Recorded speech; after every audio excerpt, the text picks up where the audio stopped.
Tiniyak ni Pangulong Ferdinand R. Marcos Jr. na tutok din ang kanyang administrasyon na siguraduhin ang proteksyon at karapatan ng mga manggagawa. Dagdag pa ng Pangulo, bukas din ang gobyerno na makinig sa labor groups para maparami ang oportunidad sa bansa. Nagpabalik si Melales Moras.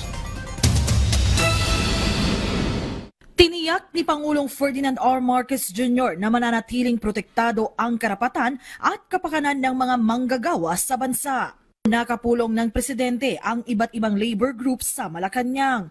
Kabilang narito ang Trade Union Congress of the Philippines na pinangungunahan ni TUCP Party List Representative at House Deputy Speaker Raymond Democrito Mendoza. Kasama rin sa pulong sina DOLE Secretary Bienvenido Laguesma at Executive Secretary Lucas Bersamin.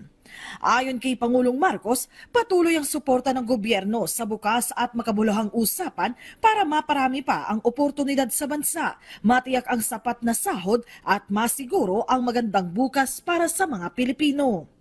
Lubos naman ang pasalamat sa presidente ng TUCP Party List. Sabi ni Congressman Mendoza, kabilang sa iba pa nilang isinulong sa nasabing pulong ang pagpapatibay ng karapatan ng mga manggagawa na bumuo at sumali sa mga unyon. Melales Moras para sa Pambansang TV sa Bagong Pilipinas.